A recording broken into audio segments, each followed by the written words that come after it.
આ ડોગેશભાઈ હું ઉપરથી પબ્લિક જોતા લાગે છે। જય શ્રી રામ મિત્રો, સ્વાગત છે આપણા મિની લોગ ની અંદર। તો હવારમાં કરી તો નાસ્તો વાગ્યા હતા 8:15 તો નાઈ ધોઈને થઈ ગયા રેડી અને અત્યારે વાગ્યા તો જો 9 વાગવા આવ્યા હતા અને નીકળ્યા દુકાન બાજુ। બહાર નીકળ્યો તો વાતાવરણ હતું મસ્તીનું, બહુ વાદળ છાયું અને પછી નીકળી ગયા ચાવી લઈને દુકાન બાજુ અને પછી ખોલી નાખી આપણે દુકાન। તો કાલે આપણે એક જો વ્લોગ મૂક્યો તો એ વાયરલ થઈ ગયો હતો અને એક ભાઈ એમાં કોમેન્ટ હતી કરી હતી કે ભાઈ ડીસીભાઈ રઘુવંશી યારે વિડીયો બનાવો તો ફટાફટથી વિડીયોને શેર કરી નાખો જેથી આપણે વ્લોગ ડીસીભાઈ રઘુવંશીભાઈ પાસે પહોંચી જાય। અને પછી આવી ગયો તો ઘરે ઘરે આવ્યો તો 11:30 વાગ્યા હતા। મેં નીકળી હાલો આઈટીઆઈ બાજુ ઠંડા પાણી છીસવા લઈ લીધો ને લઈ લીધા ચશ્મા ને હા ચશ્મા તો પહેરવા જ પડે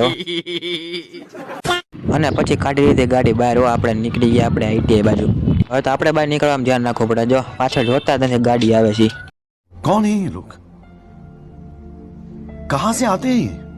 અને પછી હોની સ્પીડે નીકળી ગયા આપણે આઈટીઆઈ બાજુ ને પૂગી ગયા આઈટીઆઈ રાખી દીધી પાર્કિંગમાં ગાડી ને તારો દોસ્તાર મળી ગયો અને તાતો આઈટીઆઈમાં નવો કોમ્પ્યુટર આવી ગયો તો નૂનમાં દોસ્તાર કરતા હતા હળિયામાં તાતો બે કોમ્પ્યુટર કરી નાખ્યા ચાલુ, જો એક દોસ્તાર મથે અને બીજો મથે જો એમાં। પછી વાગ્યા હતા 8:30 આપણે લાગી હતી ભૂખ તો નીકળ્યા ઘર બાજુ લઈ લે બેગ અને કરી નાખી ગાડી ચાલુ અને આવી ગયા હતા આપણે ઘરે તો પેલા ફટાફટ જમી લઈને પછી નાહી લઈને વાગ્યા હતા 3 તો મસ્ત ઠંડા પાણીથી નાહી લીધું હતું અને વાગ્યા હતા અત્યારે 4 ને લઈ લઈએ આપણે જીઓનું કાર્ડ ને ચશ્મા। તો ફટાફટથી વિડીયોને લાઈક શેર ને કમેન્ટ કરી નાખો અને તાજ ફાઈટક બંધ આ તો પણ આ રોજનું થયું। પછી આવી ગયા આપણે જો છત્રી નાખી દીધી મોબાઈલ રાખી દીધો ત્યાં તો આપણે ડોગીશભાઈ પી ગયા લાગે છે, સુસાઇડ કરવાની તૈયારીમાં છે। તો અત્યારે 4-5 MB કરી નાખ્યા છે આપણે। તો વ્લોગ અહીંયા જઈને કરીએ, મળીએ બીજા વ્લોગની અંદર।